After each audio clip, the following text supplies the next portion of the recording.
वंदने विघ्न बाधा बाधे जया चिंतने साधका वेद साधे प्रसादातया वासनिका सुगोत्रा नमस्कार मे भिक्षुकास्तान मात्रा नमस्कार मे भिक्षुकास्तान मात्रा सर्वज्ञ श्री 25 वर्ष झाले पदयात्रा. तुमचा आवाज वाढला नाही. गावात तर लय आवाज वाढते तुमचा. सारं गाव ऐकते. हे बघा एका कवीनं म्हटलेलं आहे, पायी तीर्थयात्रा घडो देह देवाद्वारी पडो. इच्छा होईल का आपल्याला आपलं देह या यात्रेत पडावं म्हणून? नाही हो. घरची आठवण येते म्हणे त्याच्या काय देह देवादारी पडेल. पुन्हा एकदा राऊळमाय राऊळ बाप श्री गोविंद प्रभू बाबांचा जय जयकार करू आपण. श्री गोविंद 50% चालत. पुन्हा एकदा जय जयकार करायचा आहे आपल्याला. जीवाच्या उद्धारासाठी प्रचंड फिरणारा अवतार एकच आहे. भगवान श्रीकृष्णही सीमित फिरले हो. महाराष्ट्रात आले रुक्मिणीला न्यायसाठी. फलटण मध्ये गेलेत. उत्तरेच्या लग्नाला जायचं होतं म्हणून फलटण मध्ये थांबले. सीमित फिरले. श्री चक्रपाणी महाराजांचंही फिरणं सीमित आहे. ज्ञानशक्तीचा स्वीकार करायला माहूरला आलेत आणि द्वारका वगैरे फलटण इथपर्यंतच सीमित आहे. श्री गोविंद प्रभू बाबांचाही विचार केला तर अमरावती सोडून गेलेच नाहीत. वर्धा जिल्ह्यात जर बघितलं तर विष्णुराय आणि संन्यास घेण्यासाठी जर गेले तर बीड जिल्ह्यात पंचाळेश्वर जवळ गेलेत.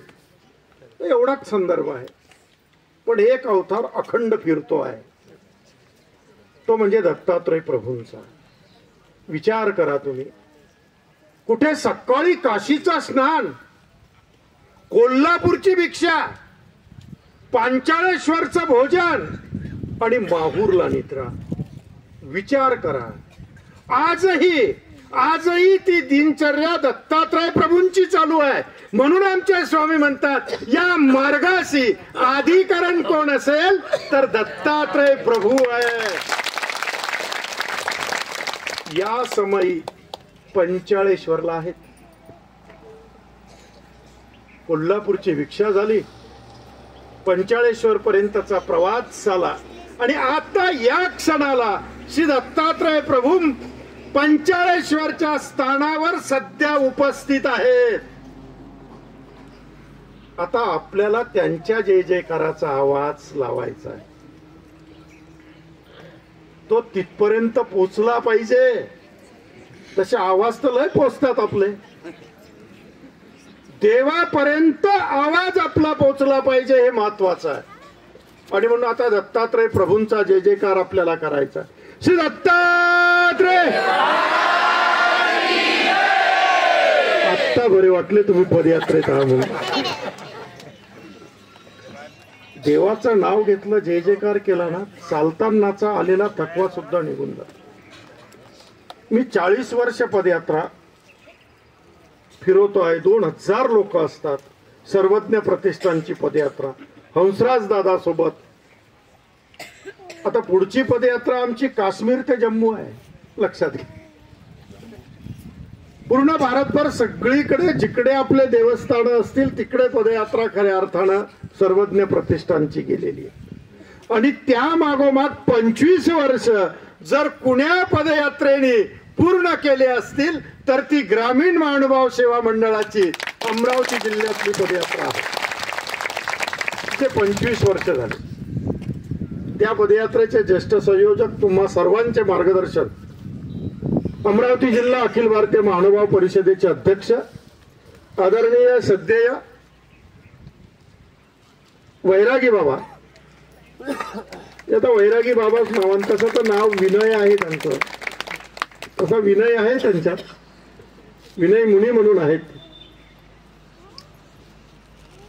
आज आपण ज्या आश्रमाचं उद्घाटन केलं, खर तर त्या आश्रम होतानाच अनेक अडचणी आल्या. मला महाराष्ट्रभर कुठल्या आश्रमासाठी कलेक्टरकडे जावं लागलं नाही, पण या डवरगावच्या आश्रमासाठी मला जिल्हाधिकाऱ्यांकडे जावं लागलं. म्हटलं जमणार नाही साहेब, मुळेच नाही, माडोबा पंथाचा आश्रम आहे, हात लावता येणार नाही, लावून दाखवा. तहसीलदारांना बोललो, इथल्या ठाणेदारांनाही त्याच ताकदीनं बोललो, आणि म्हणून आज तुम्हा सर्वांच्या साक्षीनं त्या आश्रमाचं उद्घाटन आज आपण सर्वांनी केलं. त्या आश्रमाचे संचालक आदरणीय सध्या अभिषेक मुनिदादा अंकुळनेरकर, आदरणीय सुरेंद्र मुनिदादा बिडकर. मी तुम्हा सर्वांना सांगतो, कारंजेकर महंत भारतात एकच आहे, बिडकर महंत भारतात एकच आहे. म्हणजे ज्या प्रतिष्ठित 13 अमनाय गाद्या आहेत, असे दुसरे त्याचे कोणी महंत नाही. हे बिडकर घराण्यातले शिष्य असू शकतात, पण ते बिडकर बाबा असू शकत नाहीत. कारंजेकर घराण्यातला एखादा व्यक्ती हा शिष्य असू शकतो, पण तो कारंजेकर बाबा कदापि होऊ शकत नाही. कारण त्या प्रतिष्ठेचं महत्व आहे, त्या गादीचं महत्व खऱ्या अर्थानं आहे.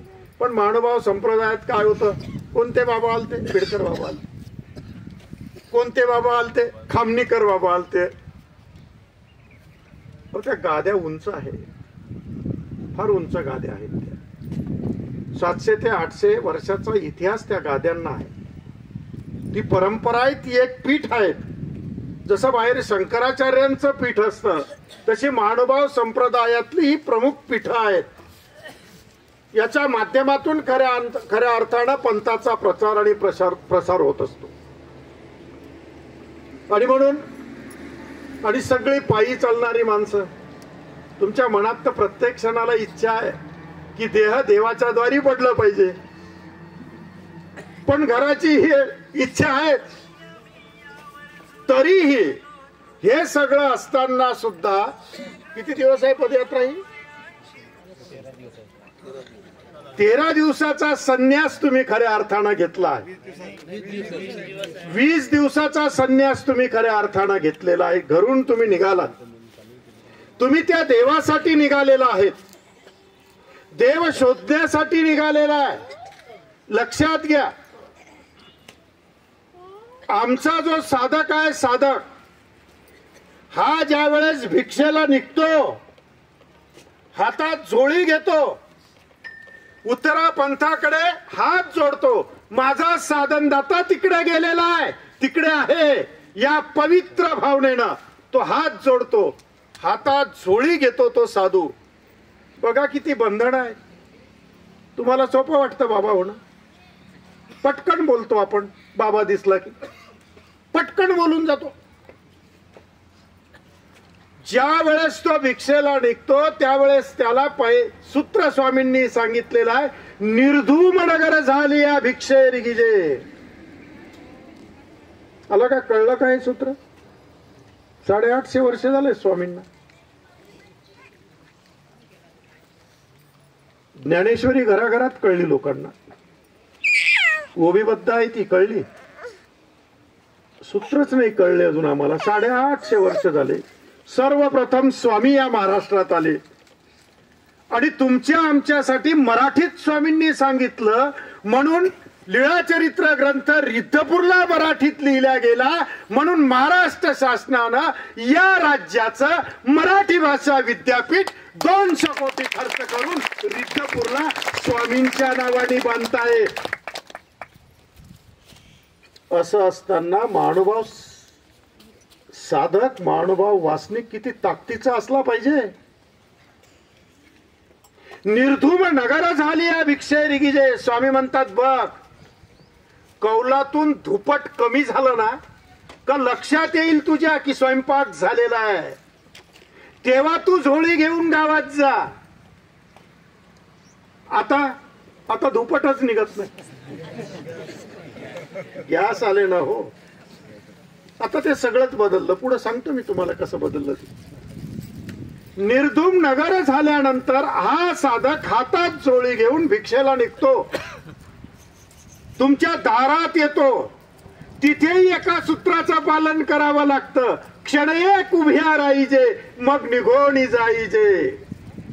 घरासमोर आल्यानंतर तो भिक्षा शब्द म्हणतो. एवढंच म्हणत नाही, मनातल्या मनात म्हणतो, त्या श्री चक्रधर. आणि मग तो तिथे भिक्षा मागतो. क्षणभर उभा राहायचा. क्षण कसा ओळखत असेल तो? गाठीच्या मनगटीच्या मनावर त्याचा क्षण ठरलेला आहे. त्या क्षणात तो म्हणतो भिक्षा. आणि त्या क्षणात जर तुम्ही भिक्षा वाढली तर भिक्षा वाढणारा सुद्धा अत्यंत महत्वाचा आहे आणि भिक्षा मागणारा सुद्धा अत्यंत भाग्यवान आहे. भिक्षा मागून येतो.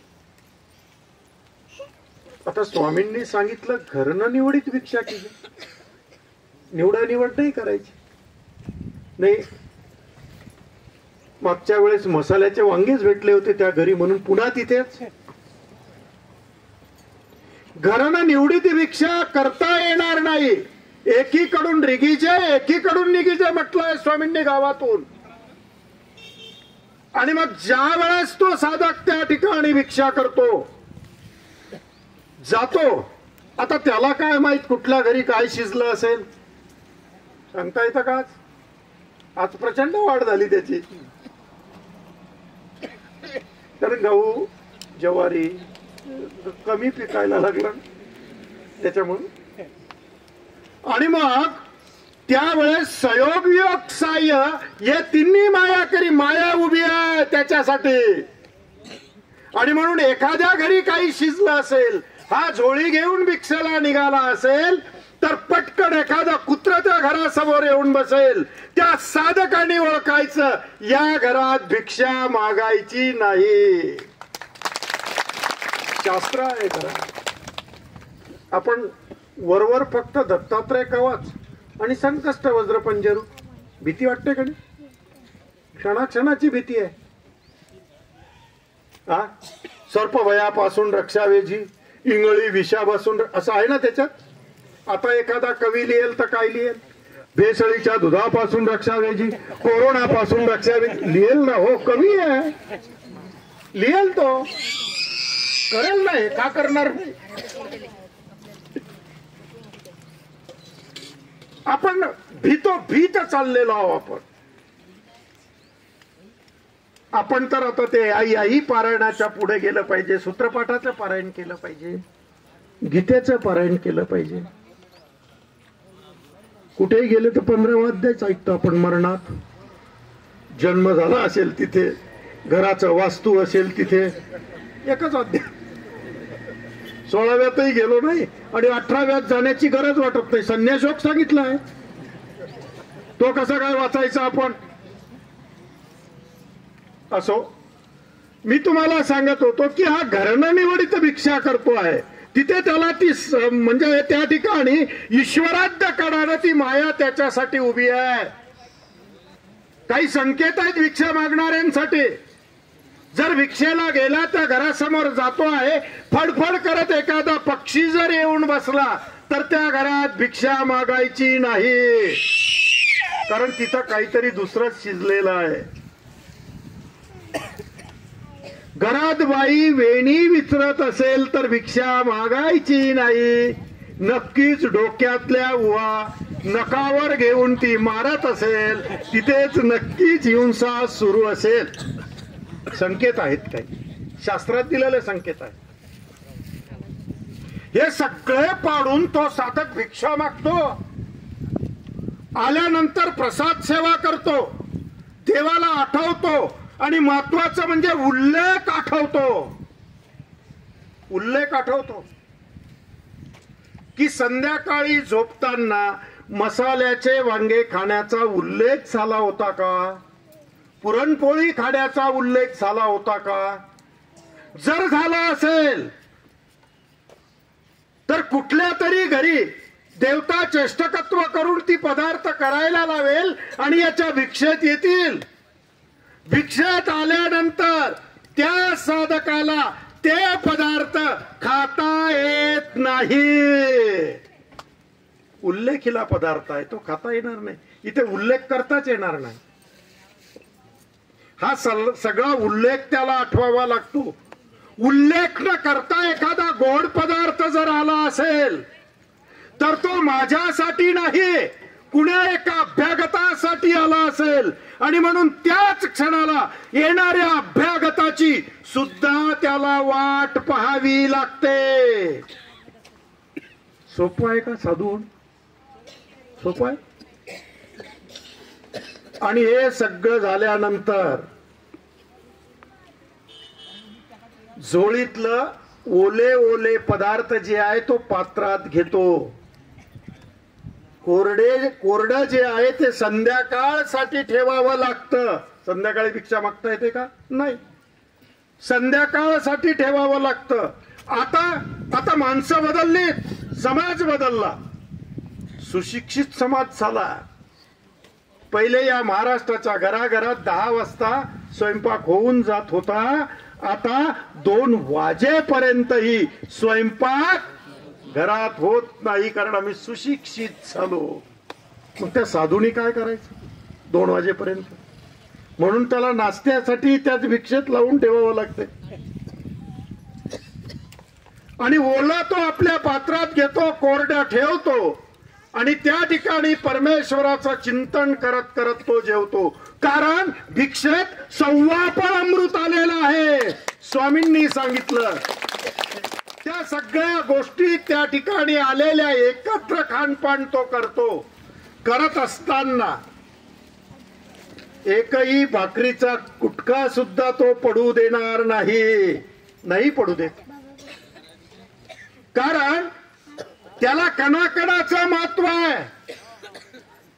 म्हणून एक म्हण प्रचलित आहे महानुभाव संप्रदायात, मुंगळा म्हणे मुंगीला, चल जाऊ महानुभावांच्या पंक्तीला. मुंगी मुंगळ्याला म्हणते, ते काय देतीन मेले पात्र धुवून पेले. पात्रालाही थोडासा कण ठेवत नाही.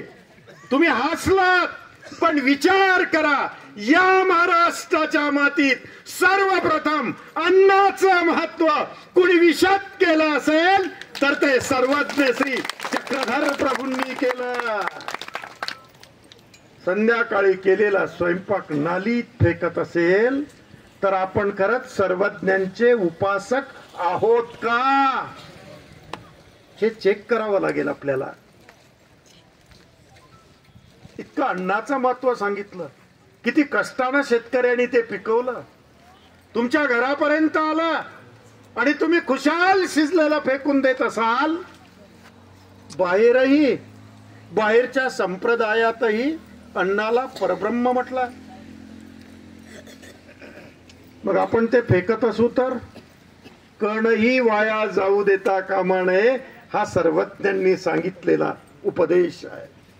आणि मग तो महात्मा तिथे जेवण करत असताना जर एखादा भाकरीचा तुकडा त्या ठिकाणी पडला, अनावधानानं, पडू देणार नाही तो, पण पडला, तो उठून गेला, तुम्ही त्या ठिकाणी गेलात आणि तुमच्या लक्षात आलं की बाबा इथं जेवत होते, भिक्षेतलं अन्न आहे, तो भाकरीचा तुकडा तुम्ही उचलला, निर्विकल्प भावनेनं, मातीत पडलाय, घाण लागली असेल असा कुठलाही विचार न करता तो तुकडा उचलून जर तोंडात टाकला तर साधनदाता सर्वज्ञ श्री चक्रधर प्रभूंना एवढा आनंद होतो.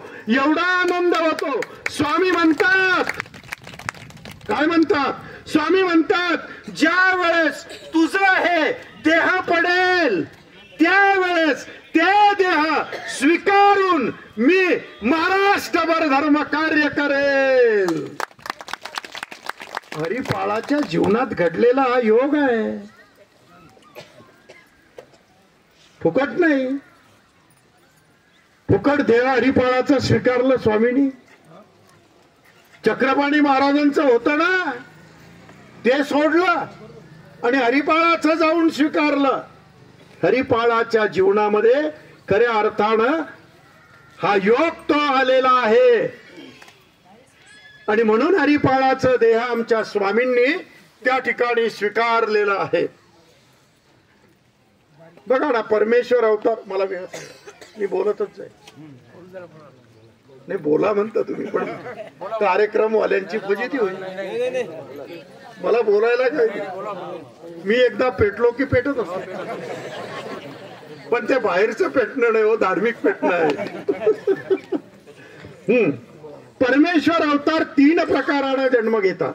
लक्षात असल्या पाहिजे ह्या गोष्टी. कोणते प्रकार आहे?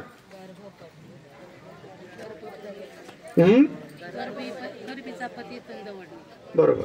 कोणाच्या गर्भात घेतात? अरे सांगता आला पाहिजे ना. कोणाच्याच गर्भात? वसुदेव देवकीच्याच का? दुसरे नव्हतेच का कोणी? का जाव देवकीच्याच गर्भात भगवान श्रीकृष्णांनी?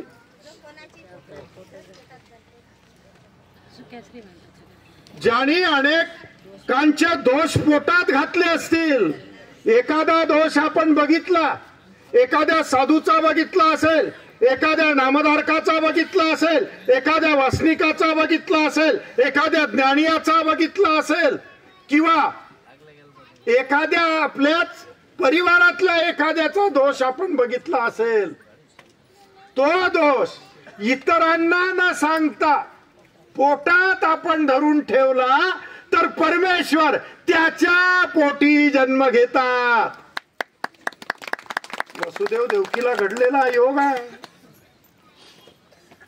म्हणून भगवान श्रीकृष्णाने वसुदेव देवकीच्या पोटी जन्म घेतला. नाही तर अनेक जण होतेच ना तेव्हा.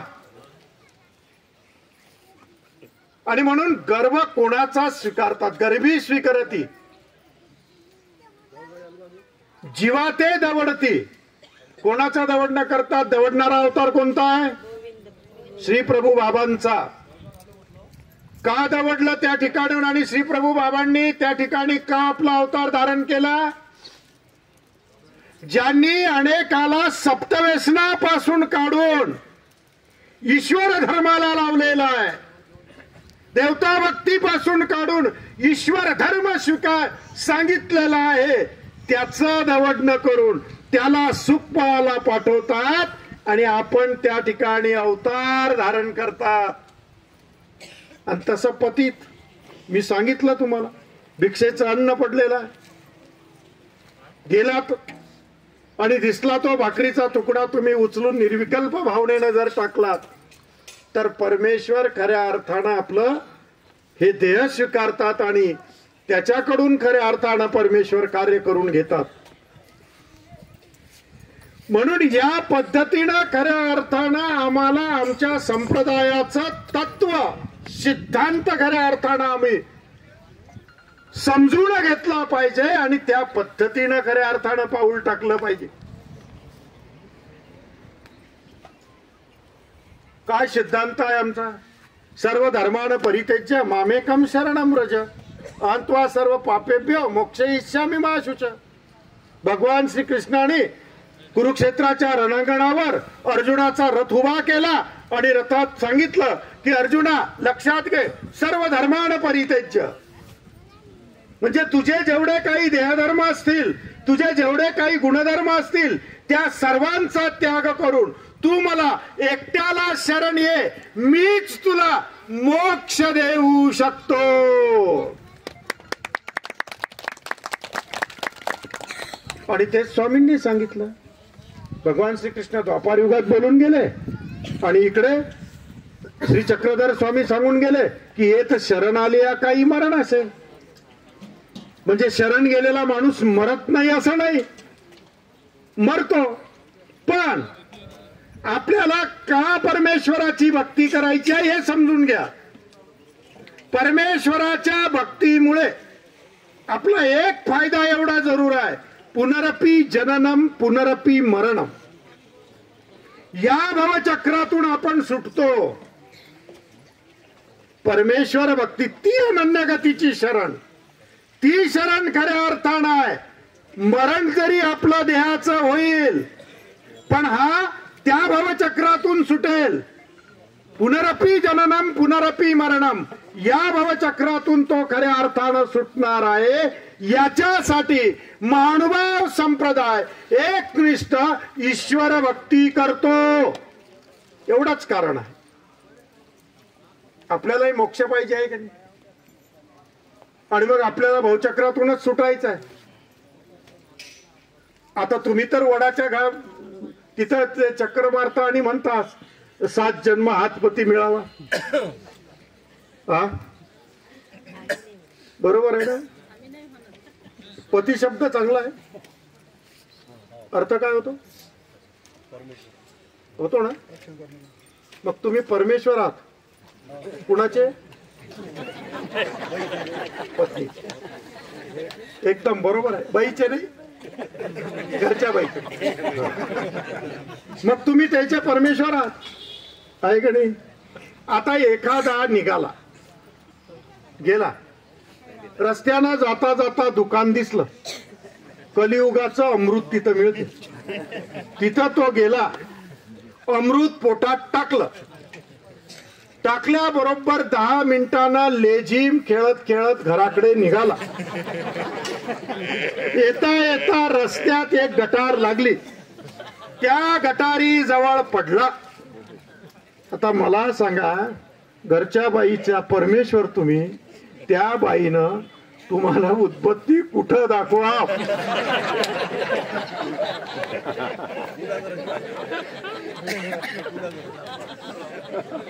विचार करा. हे काहीतरी, आता हे पदयात्रेतले सगळे चांगले आहे, हे काही पित नाही. आता विचार करा तुम्ही की आपण कलियुगाचं अमृत पिऊन शरीर नष्ट करतो, मग शरीर तंदुरुस्त ठेवायचं आहे की नष्ट करायचं आहे? मग त्याच्यासाठी हे समाज प्रबोधन आहे गेल्या 25 वर्षापासून. हे वैरागी बा येडे झाले का? येड लागलं का फिरायचं? हा, अरे याच्यातले सगळे सक्षम लोक आहेत, पायी फिरणारे. 2-2 हजार लोकांची पदयात्रा, एक एक माणूस जीव घालतो, एवढ्या ताकदीचे लोक या पदयात्रेत आहेत. पण ते जेव्हा फिरायला लागले हातात गाठी घेऊन, अरे बघा ना तुम्ही, लाईनीत ताट घेऊन भिक्षा मागतात. ते किती त्याग आहे खऱ्या अर्थानं. 20 दिवस का होईना, पण त्याग खऱ्या अर्थानं इथे अहंकार गळून जातो माणसाच्या जीवनातला. हेच खऱ्या अर्थानं समाज प्रबोधन आहे. हातात ताट घेऊन मागायचं आहे. घरी तर ऐकत नाही कुणाचं, अशी माणसं आहेत मी बघतो ना. हातानं पाणी घेत नाही ते. पण इथं कसे लाईन मध्ये आले बरोबर. हा, कसं सकाळी उठावं लागतंय, शिट्टी वाजल्या. हा, उद्धवराव बरोबर आहे ना? हा, खऱ्या अर्थानं पदयात्रा ही शिकवते, ही भाग्यरेषा आहे. दुखू द्यात ना पाय, तळपायाला भेगा पडू द्या. हातावरच्या रेषा कामाच्या नाही. पदयात्रा करून तळपायावर पडणाऱ्या रेषा मोक्षाकडे घेऊन जातात. हातात काय पडलं? माझ्याकडे येतात काही लोक, बाबा हात पाहता का? म्हटलं काय आहे तुझ्या हातात? काहीच तर दिसत नाही रे. रेषा असूनही सपाट हात दिसतो तुझा. अरे ज्याला दोन्ही हात नाही तोही जगतो ना रे. मग रेषात काय पडलेलं आहे? भविष्य मानवभाव संप्रदाय काही मानत नाही. आणि म्हणून तुम्ही त्या माध्यमातून खऱ्या अर्थानं ईश्वर शोधण्यासाठी निघालेले आहात. हा खऱ्या अर्थानं योग तुमच्या जीवनात 20 दिवसाचा अत्यंत महत्वाचा आहे. पण मग हा साधता आला पाहिजे, हे महत्वाचं आहे. नाही तर मग पदयात्रेत आल्यानंतर कुणाला लात लागत असेल, कुणाच्या चादरीला लात लागत असेल, ती अशीच आहे आणि तो तसाच आहे. हे तोंड सांभाळलं ना, सगळं सांभाळलं जातं. लक्षात घे. खाताना सांभाळलं ना तर पोट बिघडत नाही, बोलताना सांभाळलं ना तर संबंध बिघडत नाही. याच्यावर सगळा खेळ आहे. हे सांभाळलं की सगळं झालं. आणि स्वामींनी तेच सांभाळायला सांगितलं. आज लोक समृद्ध झालेत.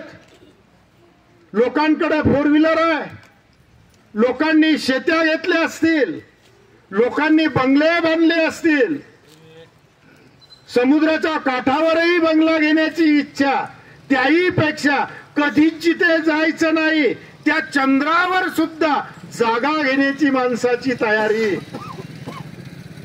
एवढं असताना सुद्धा लक्षात घ्या, या गोष्टींनी समृद्ध झाले, पण विचाराची समृद्धी अजूनही घराघरात आली नाही.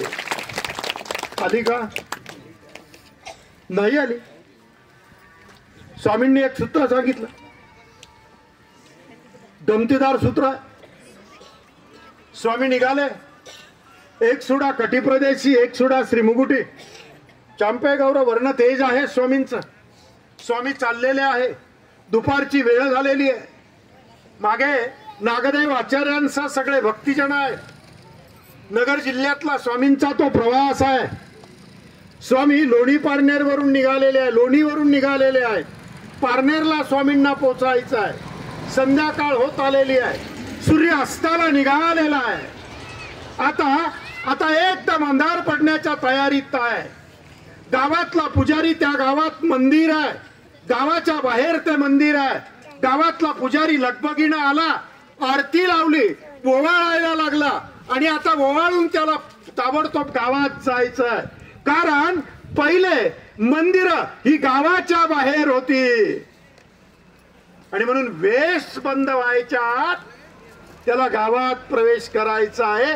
म्हणून पुजाराची लगबग आहे. पहिले मंदिर म्हणजे कळस दिसला मंदिराचा की गाव आलं हे लक्षात येत होता. आता बदल झालेला आहे. मोबाईलचं टावर दिसलं की गाव आलं हे लक्षात येतं. इतके बदलले आहोत आम्ही. स्वामी निघालेले आहेत.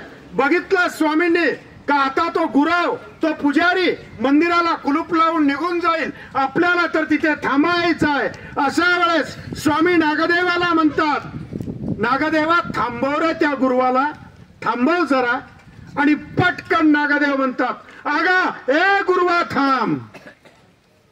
नागदेवाच्या मुखातून निघालेला आवाज. आणि स्वामींनी नागदेवाकडे बघितलं.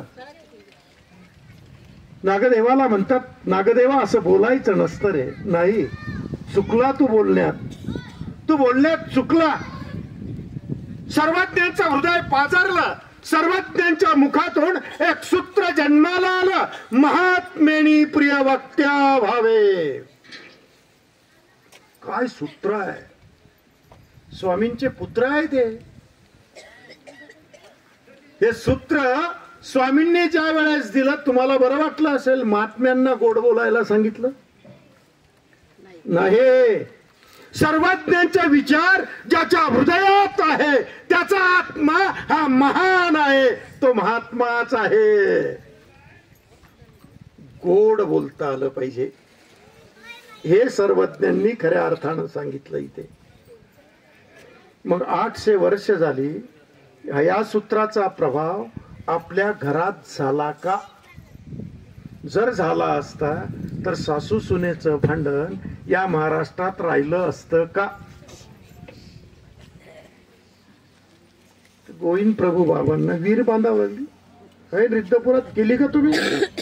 काय प्रसिद्ध आहे ती सासू सुनेची वीर. विहिरीत वीर.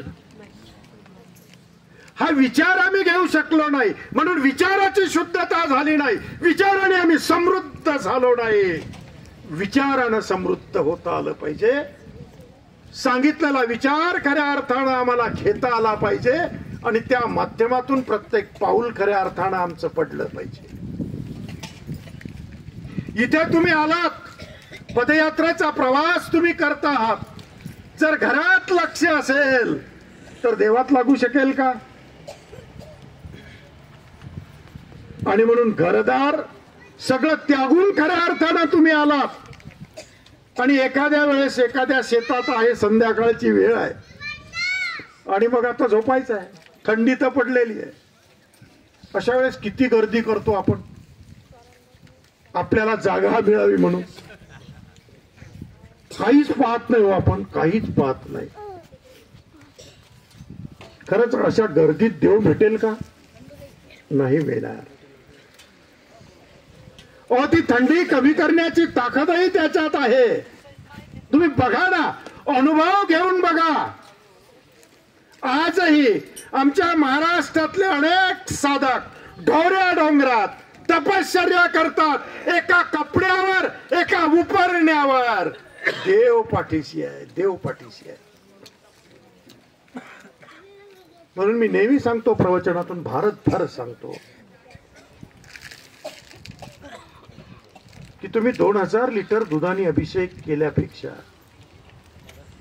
म्हणजे याचा अर्थ असं नाही तुम्ही उटी करू नका, अजिबात नाही. एक अभिषेक असा आहे तुम्ही रोज करू शकता.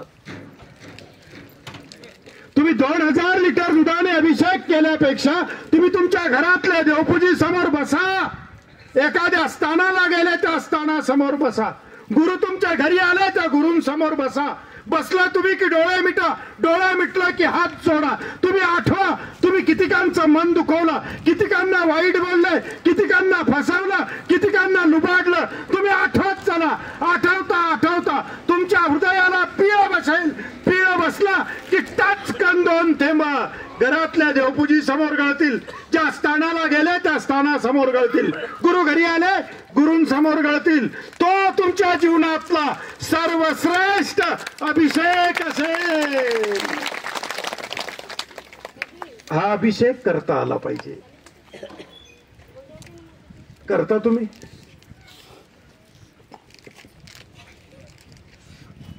स्थान वंदनाची पद्धत माहित आहे तुम्हाला? कसं केलं पाहिजे?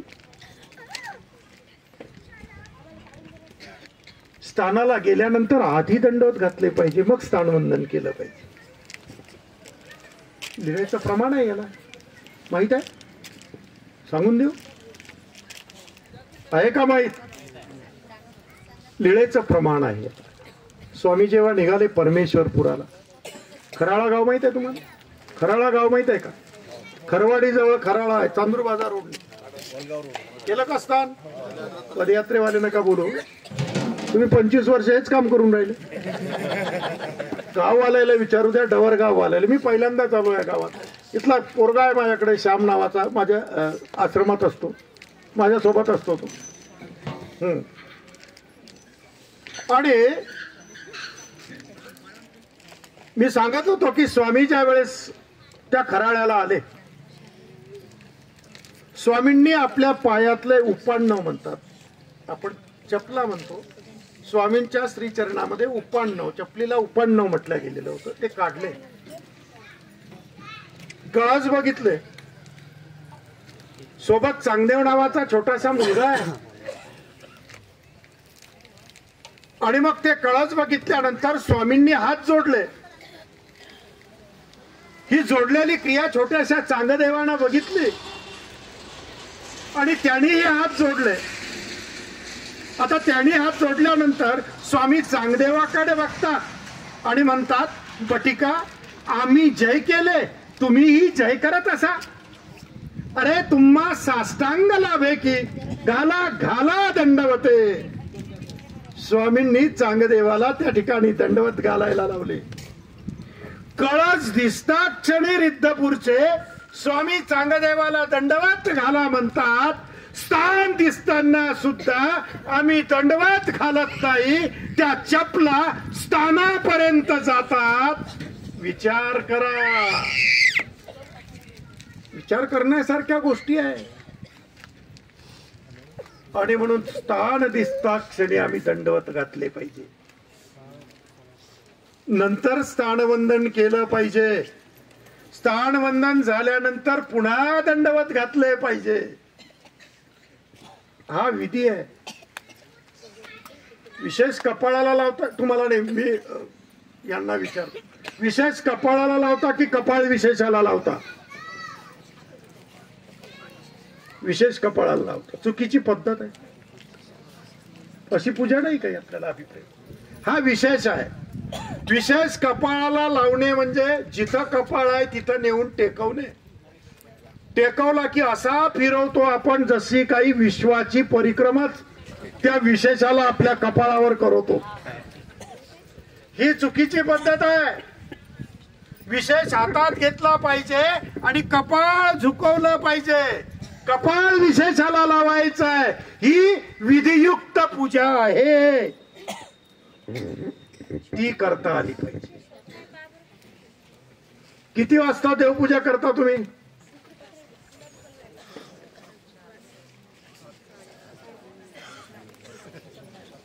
तीन टाइम गोळ्या घेतल्यासारख्या.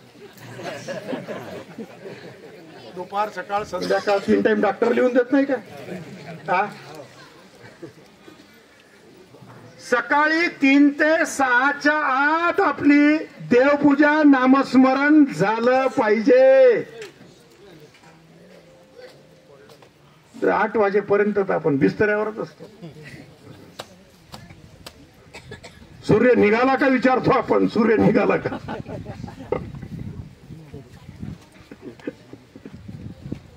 सकाळी उठून नामस्मरण झालं पाहिजे. का झालं पाहिजे? स्वामी उठून बसले. एक सुडा कटिप्रदेशी, एक सुडा श्रीमुकुटी, चांपे गौरवर्ण तेज.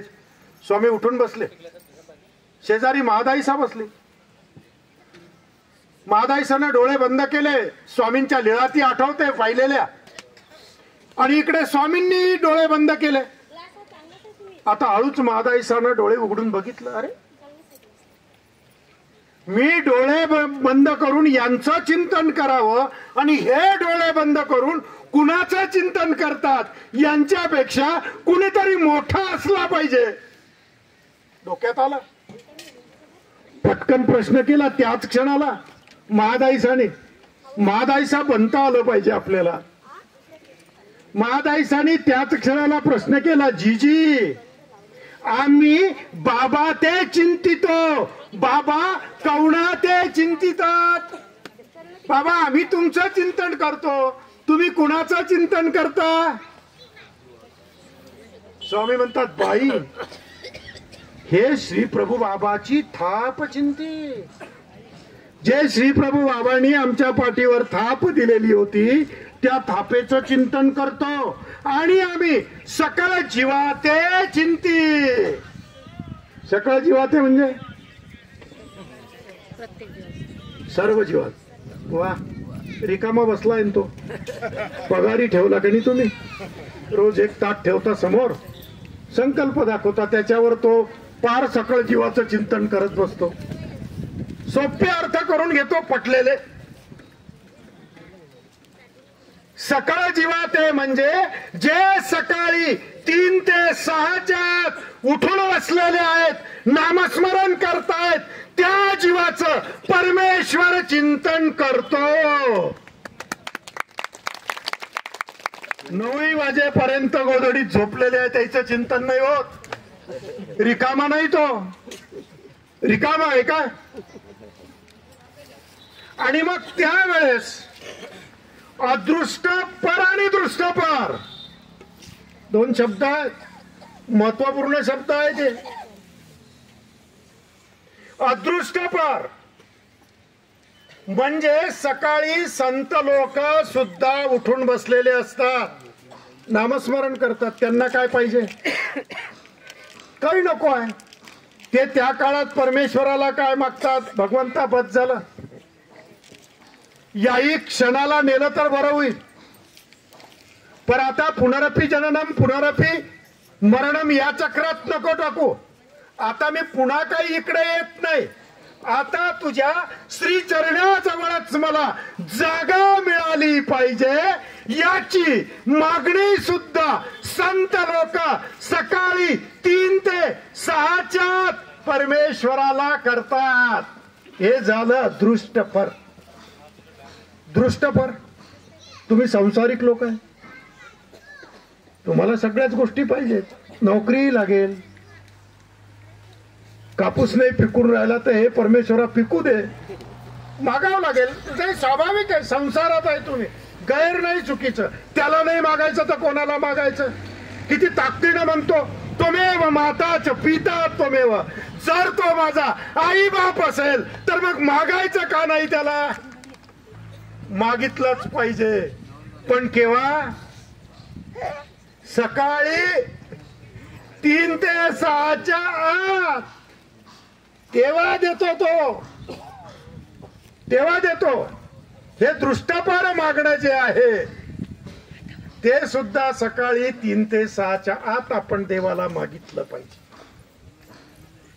आणि मग त्यावेळेस खऱ्या अर्थानं तो आपल्याला देणार आहे. नामस्मरण चिंतन खऱ्या अर्थानं आपलं झालं पाहिजे. उपदेश घेऊन टाकतो आपण, पण नामही पाठ नसतात लोकांना. पण येतच आहे का सगळ्याचे पाठ? तर पुढच्या एखाद्या गावाला लाईन न विचारतो रस्त्यात उभा राहून, परीक्षा घेतलीच पाहिजे, घ्यावीच का? घेऊ नये का? घेऊ नये? अरे हे लोक उपदेशी आहे म्हणून तुम्हाला खाऊ घालून राहिले. कारण निष्कारण नाही ना. घेतला गुरु, घेतला गुरु, घेतला, कान फुकले, या कानातून सरळ इकून निघून गेला आणि इथं उतरलाच नाही. इथं उतरला पाहिजे ना. एक दुकानदार होता, वेळ होऊन राहिला का मला सांग.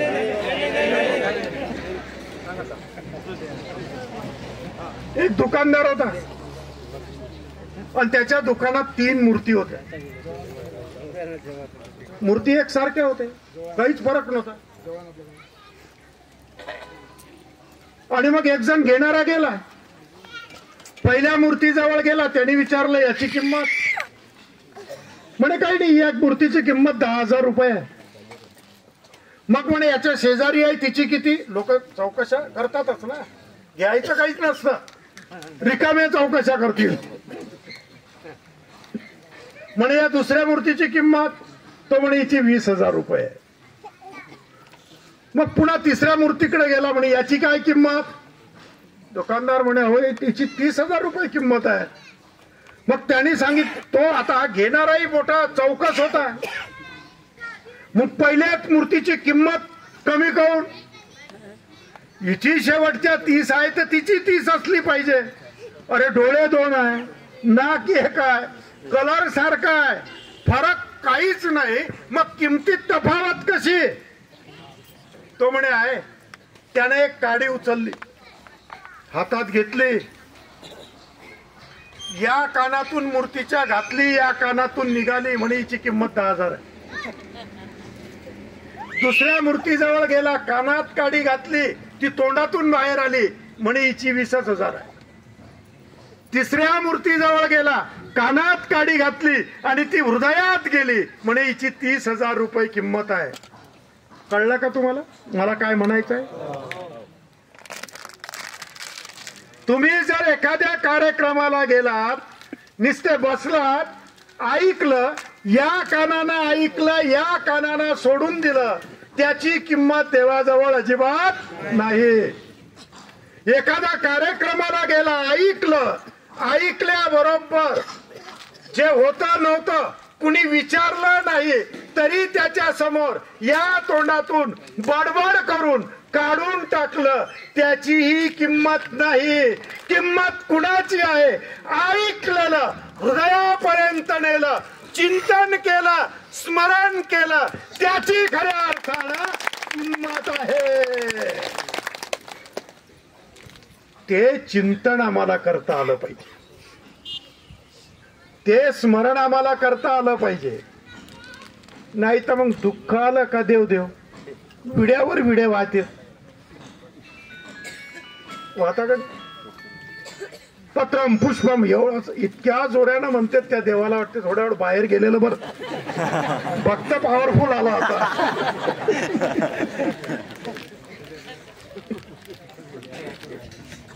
चिंतन करता आलं पाहिजे. मला हे सांगायचं आहे तुला, लीळा आठवता आली पाहिजे, लीळेचं चिंतन करता आलं पाहिजे, डोळ्यातून टचकन पाणी आलं पाहिजे. आपल्या परमेश्वराचं नामस्मरण सकाळी उठून झालं पाहिजे. बोला ना त्याच्याशी, थोडस बोला ना, सांगा तुमच्या, आम्हाला नका सांगू तुमच्या घरातले घराने, त्याच्याशी सांगून बघा, सांगून तर बघा. स्थिती खराब आहे. मला म्हणे बाबा पारायण करता का? म्हटलं कधीच केलं नाही. तू इथं करून पाहतो. तर म्हटलं बाबाही बरे सापडले, बोलवलं पारायणाला, बसलो,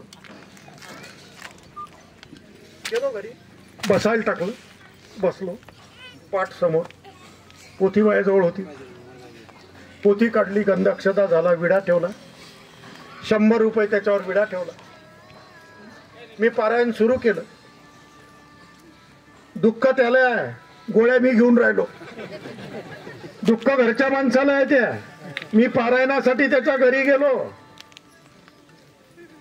म्हणजे बिमारी त्याला ना, औषध मी घेऊन राहिलो. आता पहा पुढं बसलो, मी पारायण सुरू केलं. हा रिकाम्या पंचायती करायला गावात गेला, अनबाई स्वयंपाक घरात गेली, आणि मी एकटा पारायण करून राहिलो. दुःख कोणाला त्याले.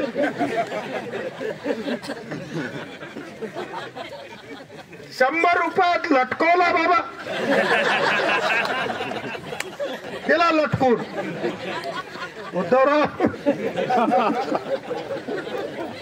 उद्धवराव काळे माझं जन्मगाव आहे, त्या गावचे आहेत ते. आमचे एक चांगले म्हणजे श्रद्धावान सद्भक्त आहेत. तिथे असलेल्या मंदिराचंही सगळं काम ते पाहतात. आणि लटकून दिला बाबा ₹100. पण पुन्हा तो आला गावातून फिरून, गेला असं एसटी स्टँडवर, पान ठेल्यावर, नाही तिथं तोंड मारून आला असेल घरी. आणि आल्या आल्या म्हणते बाबा झालं नाही काय? सांगा. अरे काय पद्धत, काय संकष्ट दूर होईल तुमचं, पुन्हा वाढन दे. सांगायचं तात्पर्य, जर घरी बाबाला बोलावलं पाहिजे पारायणाला. हो, संकष्ट आपल्यावर आलं याचं कारण काहीतरी आपलं चुकलेलं आहे, परमेश्वर आपलं ऐकणार नाही, आणि म्हणून आपण बाबाला घरी बोलवतो. हा त्याच्या मागचा हेतू आहे. आणि मग बाबा तिथं बसल्यानंतर आपल्यालाही तिथं बसावं लागेल, हातात गाठी घ्यावं लागेल. बाबा तुमच्या दुःखासाठी ते दुःख आपल्या अंगावर घेण्याचा प्रयत्न करतात, तुमच्यासाठी परमेश्वराला प्रार्थना करतात. आणि म्हणून तुम्ही तिथं बसला पाहिजे, हातात गाठी पाहिजे. टचकन 2 थेंब बाबा पारायण करत असताना तुमच्या डोळ्यातून जर पडले तर त्याच क्षणाला आलेलं दुःख दूरच झालेलं असेल. अनुभवच नाही घेतला आपण, अनुभव नाही घेतला आपण.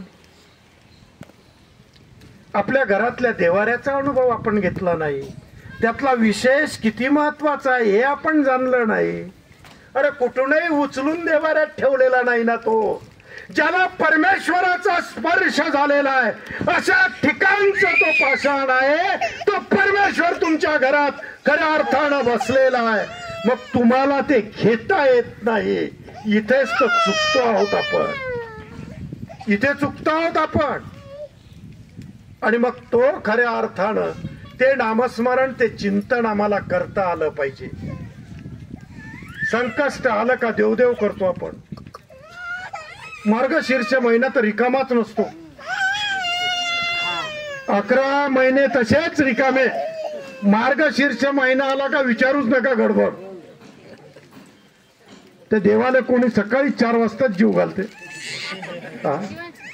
अरे जेवाचा टाइम 12 वाजता आहे रे बाबा.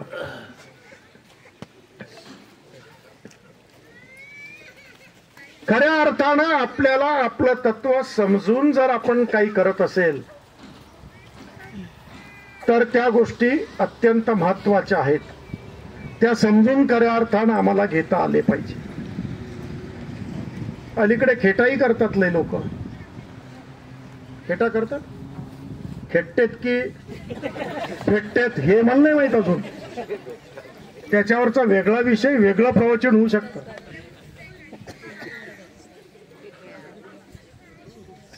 जातेत शेवट जवळचं स्थान असलं का पहिले त्या स्थानाच्या खेटा करतात. दुःख आलं म्हणून कधी तो देवच आठवत नाही. 5 खेटा होते, काम होत नाही. हा काही बरोबर नाही. आता रिद्धपुरच्या करून पाहत आहे. निघाल्या पुढच्या खेटा रिद्धपूरला, तिथेही काम होत नाही. मग बाबाने सांगितलं होतं अमरावतीच्या सुप्रीम कोर्ट माऊर आहे म्हणून, तिथंच आता निकाल लागू शकते आपल्या केसचा. माऊरच्या खेटा आपण करतो. आपण किती श्रद्धेनं गेलो, किती निष्ठेनं गेलो हे महत्वाचं आहे. घरच्या विशेषातही ती ताकद आहे तुमचं दुःख दूर करण्याची. फक्त त्या श्रद्धेनं, त्या निष्ठेनं खऱ्या अर्थानं समर्पित झाले पाहिजे, हे महत्वाचं आहे. ती ताकद तर तुमच्याही घरात येऊन बसली आहे. ती ताकद तुमच्याही घरात आहे, पण ती खऱ्या अर्थानं अजमावित नाही आपण. त्या श्रद्धेनं, त्या निष्ठेनं खऱ्या अर्थानं आपण समर्पित होत नाही. काय कवींनी तर किती कल्पना केली. श्वास श्वास पर नाम जपो, वृथा श्वास मत खोए, क्या जाने इस श्वास का आवन होए न होए. बघा ना, घेतलेला श्वास सोडता आला नाही तरी माणूस मरतो, आणि श्वास घेता आला नाही तरी माणूस मरतो. घेणे आणि सोडणे याच्यातलं जे अंतर आहे तेच जीवन आहे, आणि ते जीवन खऱ्या अर्थानं आम्हाला समजलं पाहिजे. ते समजण्यासाठीच हा एवढा अट्टास वैरागी व्हायचा आहे. प्रचंड तुम्हाला घेऊन फिरायचं. काय पदयात्रा न्यायची म्हटल्यानंतर मोठ्या मोठ्या अडचणी आहेत. त्या 40 वर्ष मी भोगल्या. पण मी आता, आम्ही तर आता पार मागे सोलन ते पार तिकडे चंदीगड ते सोलन गेलो. जितके मंदिर असतील पंजाब मधले, आता काश्मीर कडून जम्मू कडे येणार आहे. लक्षात घ्या, भारत पाकिस्तानच्या बॉर्डरवर जर कुणाचं मंदिर असेल तर ते महानुभाव पंथाचाच आहे. आजही तिथे कुणी महंत असेल तर तो मराठी महाराष्ट्रातला महंत आहे. तिथपर्यंत मराठी खऱ्या अर्थानं नेण्याचं काम महानुभाव संतांनी खऱ्या अर्थानं केलेलं आहे, आजही आहे. चक्रव्यूह म्हणून जम्मूच्या बाजूने जर तुम्ही गेलात तर आजही गोळ्यांचे आवाज मंदिरात बसल्यानंतर, पाकिस्तान मधून जर गोळ्या झाडल्या गेल्या तर आजही त्या गोळ्यांचे आवाज त्या मंदिरात येतात, आजही येतात. आणि म्हणून तिथपर्यंत खऱ्या अर्थानं पोचल्यानंतर त्या गावातलं पूर्ण गाव उपदेशी आहे. त्या गावातल्या एखाद्याची प्रतिक्रिया घ्या, तो म्हणतो, काय म्हणतो की नाही, साधनदाता सर्वज्ञ श्री चक्रधर प्रभू माझ्या पाठीशी असल्यामुळे आजपर्यंत कुठलीच गोळी माझ्या घरापर्यंत येऊ शकली नाही. हा दृढ विश्वास आहे. हा दृढ विश्वास इथे का निर्माण झाला नाही? कारण असंही असू शकतं, जिथं पिकतं तिथं खपत नाही.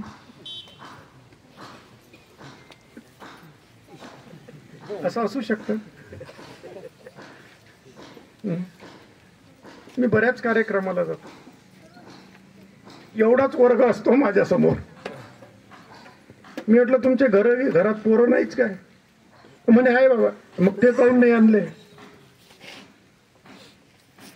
अरे त्या मुलाबाळांना पुढे आम्हाला समजावून सांगायचं आहे ना की अरे कशा पद्धतीनं तुला जगायचं आहे. तेच नाही, कुणाही कार्यक्रमाला गेलो तर हेच पुन्हा दिसते, आहे की नाही? खऱ्या अर्थानं सर्वज्ञांचे जे विचार आहे, एक अत्यंत बघितलं तुम्ही लीळाचरित्र जर वाचलं तर सगळ्या गोष्टी तुमच्या लक्षात येतील. पण लीळाचरित्राच्या लय लांब आहो आम्ही. दत्तात्रय कंसातूनच निघालो नाही अजून पुढं.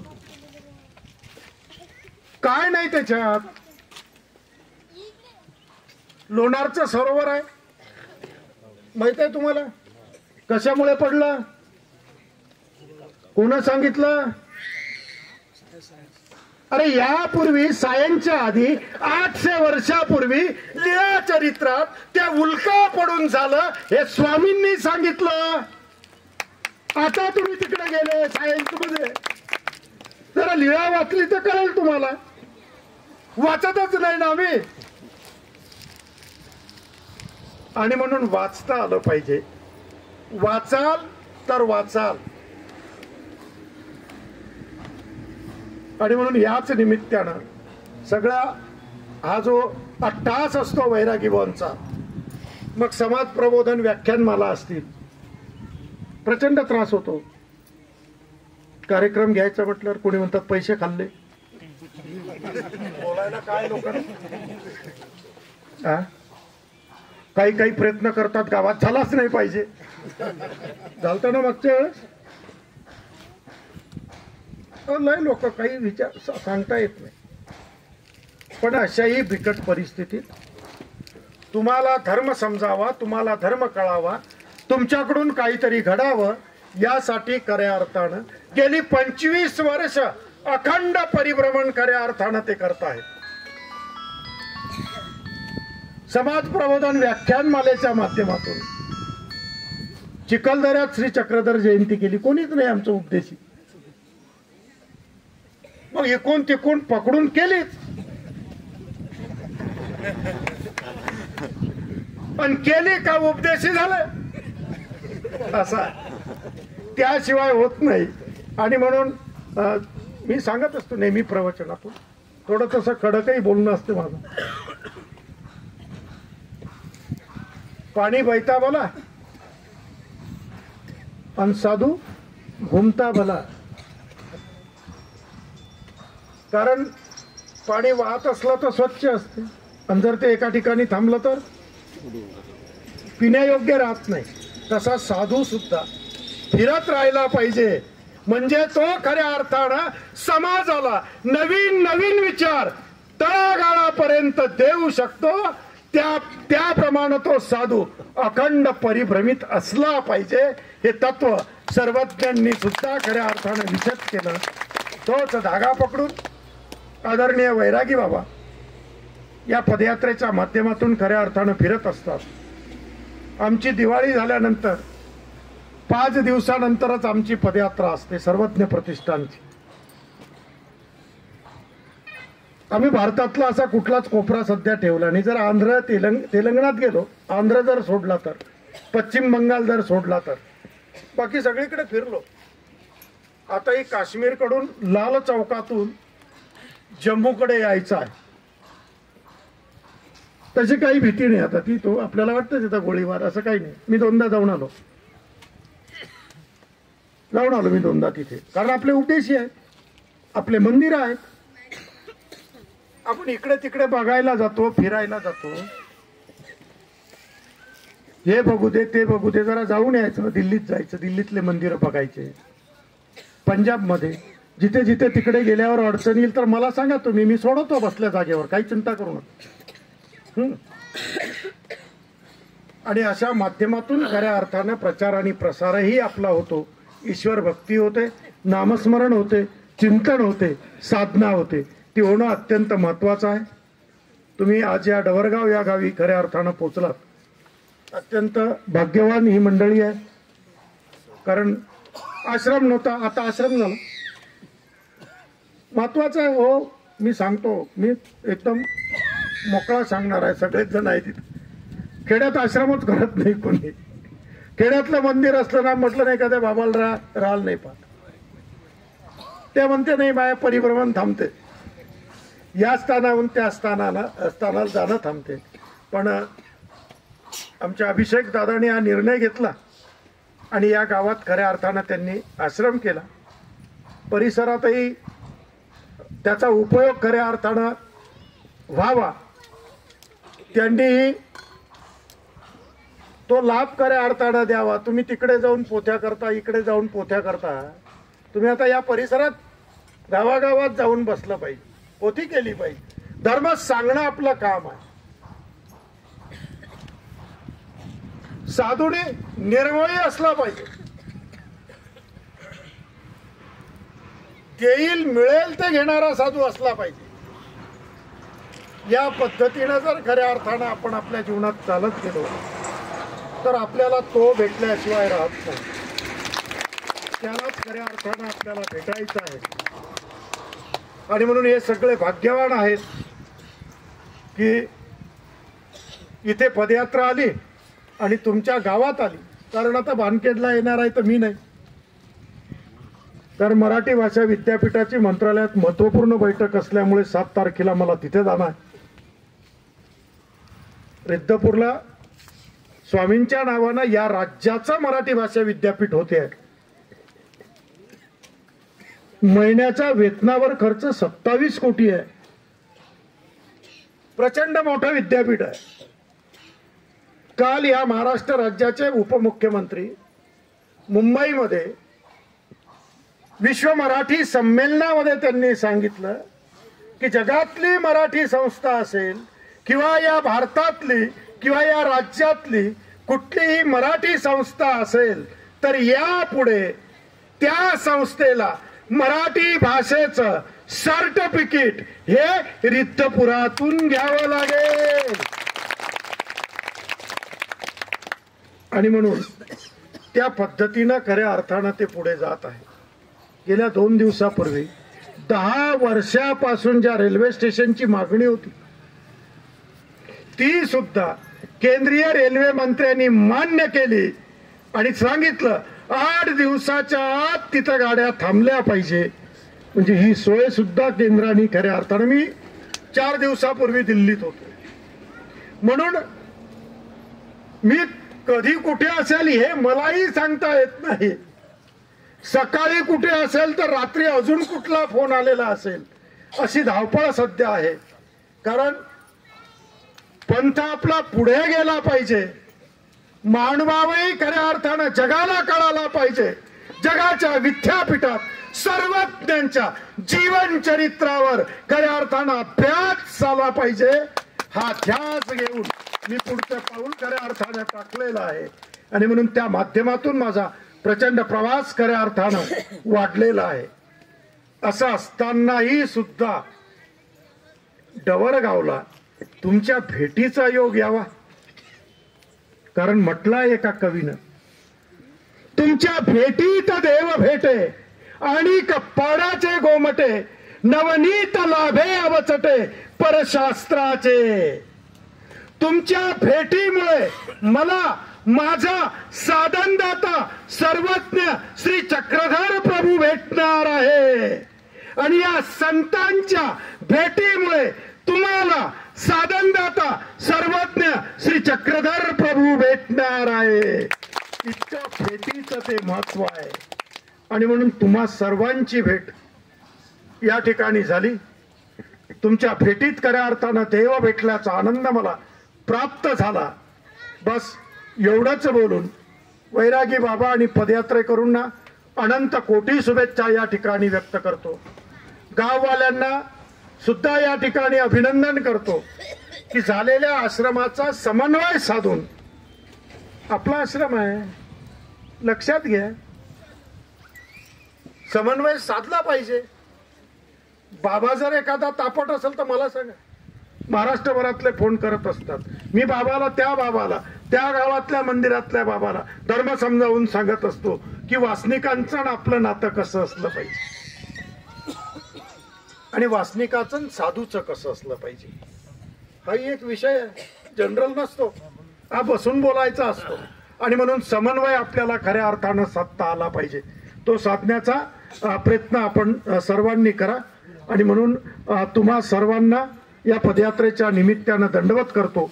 लांबलेल्या शब्दांना मी या ठिकाणी थांबवतो. सर्वात श्री या ठिकाणी परमपूजनीय परममहंत आदरणीय श्रद्धेय प्राप्त स्मरणीय अमरावती निवासी असलेले मोठे बाबांनी आज आपल्या डवरगाव या ठिकाणी दुपारचं जेवण आहे, भोजन आहे. अशा समयाला आपण भोजनाची न वाट पाहता खरी ज्ञानाची आपण वाट पाहतो. आणि ती ज्ञानाची पिपासा परमपूजनीय आदरणीय श्रद्धेय आमचे कवीश्वर कुलाचार्य प्राप्त स्मरणीय अमरावती निवासी असलेले मोठे बाबांनी खरोखर आमची ज्ञानाची पिपासा जी दूर केलेली आहे, आम्हाला ज्ञान मिळाले आहे. खरोखर बाबा तुम्ही आलात, आम्हाला आनंद झालात. बाबांनी जे सांगितलं खरोखर समन्वय असावा. आपण साधू संतांचे दोष पोटात घालणं तेवढंच महत्वाचं आहे आणि साधू संतांनी सुद्धा त्यांचे दोष पोटात घालणे तेवढंच महत्वाचं आहे. जोपर्यंत आपण समन्वय साधत नाही तोपर्यंत परमेश्वराचा धर्म सुद्धा कळत नाही. बाबांनी खूप काही आपल्याला समजावून सांगितलं. ते ज्ञान बाबांनी आपल्याला समजावून सांगितलं त्याबद्दल मी अमरावती जिल्हा ग्रामीण महाभाषा मंडळाच्या वतीनं तथा सर्व पदयात्रेच्या वतीनं बाबांचे आभार मानतो. बाबा आम्ही भानखेडीला जाणार आहे. बाबांनी पहिल्यांदाच सांगून दिलं बाबा मी नसणार. खरोखर बाबांची अत्यंत खूप मोठी धावपळ पंथासाठी आहे. माझा आश्रम घडला पाहिजे ही धावपळ नाही बाबांची, माझा पंथ घडला पाहिजे. या पंथातल्या लोकांना ज्ञान मिळालं पाहिजे. माझ्या पंथातील असलेले मठ मंदिर हे सुरक्षित राहिले पाहिजे असा बाबांचा ध्यास. एवढं मोठं मराठीचं विद्यापीठ खेचून आणण्याचं काम परमपूजनीय परमहंत आदरणीय श्रद्धेय प्रातस्मरणीय कवीश्वर कुलाचार्य मोठे बाबांनी केलेले आपल्या. पुढे आता श्री चक्रधर जयंती आहे. एक GR शासनाने काढलेला आहे. प्रत्येक ऑफिसमधून, पोलीस स्टेशनमधून, विद्यापीठातून, शाळेतून पुढची येणारी श्री चक्रधर जयंती साजरी होणार आहे. GR आहे निघाला. यापुढे श्री चक्रधर जयंतीच्या दिवशी सगळ्याच ऑफिसमध्ये ती साजरी होणार आहे. कारण आतापर्यंत आपण दुर्लक्षित होतो. आता शासनाला दुर्लक्ष करता येणार नाही. त्या ताकदीचे आपण आहोत एवढंच लक्षात ठेवा. हे सुद्धा काम बाबांनी केलेलं आहे, लक्षात ठेवा. अत्यंत महत्वपूर्ण. प्रत्येक कार्यालयामध्ये अनेक जयंत्या साजऱ्या होत होत्या, पण सर्वज्ञ श्री चक्रस्वामीची जयंती ही साजरी होणार नाही, साजरी होत नव्हती. पण यापुढे प्रत्येक कार्यालयात, सहकारी कार्यालयात ही जयंती साजरी होणार. खरोखर बाबा खूप आपले पंथावर उपकार आहे. हे उपकार आम्ही कधी ते विसरू शकत नाही. दुसरी गोष्ट, सुट्टी सुद्धा काही दिवसाने जाहीर होणार चक्रस्वामी जयंतीचे. सुट्टी मागूच नाही. कशासाठी मागतो? पण किती लोकांच्या सुट्ट्या द्यायच्या सरकारनं? 365 दिवस कमी पडतील आहे का नाही? आणि जर सुट्टी असेल तर कशाची सुट्टी त्या पोराला सांगताच येत नाही. आज सुट्टी खायची आहे, विचारा बरं तुम्ही. म्हणून मी शासनाला मागणी केली, सुट्टी नाही पाहिजे. सुट्टी दिली का निघाले पिकनिकला लोक? अजिबात नाही. त्या दिवशी सर्वज्ञांच्या विचारावर त्या ऑफिसमध्ये, त्या कॉलेजमध्ये, त्या शाळेत चर्चा सत्र झालंच पाहिजे. तेव्हा श्री चक्रधर डोक्यात राहील पोरांच्या. सुट्टीनं नाही राहू शकत. आणि म्हणून मी शासनाला सांगितलं सुट्टी नको, अजिबात नाही. त्या दिवशी चर्चा सत्र झाले पाहिजे. मुलांना कळावं ना की आज श्री चक्रधर स्वामींचा अवतारोत्सव आहे. स्वामींनी सत्य, अहिंसा, शांती, समता हा खऱ्या अर्थानं या महाराष्ट्राला शिकवलेला सगळ्यात प्रथम आहे. हे मुलांना कळलं पाहिजे ना. नाही सुट्टी दिली, त्यांना काहीच नाही, कशाची सुट्टी हे माहित नाही. चाललं चिखलदऱ्याला फिरायला. ऑफिसवाले काय करतात, सुट्टी म्हटली की त्या सुट्टीला धरून अजून 2 सुट्ट्या टाकतात. चालले चिखलदरा, चालले तिकडे फिरायला. नको, ते सुट्टी नको. आम्ही म्हणतो की शाळेत झालं पाहिजे, ते विद्यालयात चर्चासत्र झालं पाहिजे त्या दिवशी. ही मागणी खऱ्या अर्थानं केली आणि म्हणून ती मान्य झालेली आहे. आणि त्या पद्धतीनंच शाळेतून तुमच्याही शाळेत ठेवावाच लागेल. आता त्यांनी सांगितलं आम्हाला सर्टिफाईड स्वामींचा फोटो द्या. शासन छापून सगळ्या कार्यालयात आणि सगळ्या शाळेत तो फोटो पाठवतील. म्हटलं ठीक आहे, आम्ही पाठवतो. खऱ्या अर्थानं महाराष्ट्रात मराठी भाषा आणि मराठीचा आद्य ग्रंथ ज्या संप्रदायाने या समाजाला दिला त्याचा विचारच आतापर्यंत केला गेला नव्हता. पण खऱ्या अर्थानं या राज्याचे उपमुख्यमंत्री आदरणीय देवेंद्रजी फडणवीस यांच्यामुळं खऱ्या अर्थानं सन्मान या संप्रदायाला प्राप्त झाला.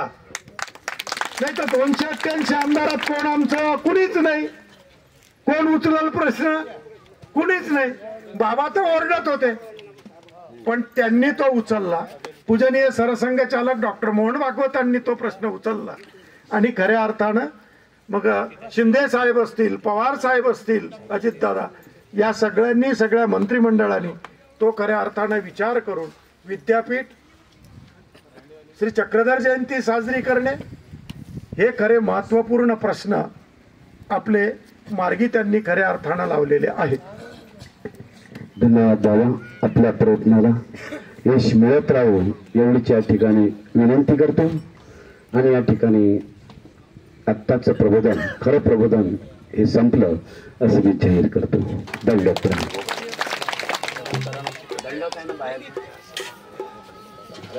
मी जेव्हा गावात माफ करा, मी आश्रमात आधी दंडोत घेतला आहे. अधीक्षे पुढे मी तुमच्या गावात येतो ना जेवायला. मी कधी इकडे सालबर्डी गेलो का थांबून जेवण करून घे. हा, काही प्रॉब्लेम नाही तसं. ठीक आहे. तुम्हा सर्व गावकऱ्यांना आशीर्वाद. धन्यवाद. चला आता कशाला थांबा. पूजा करते. चला आपण आपल्या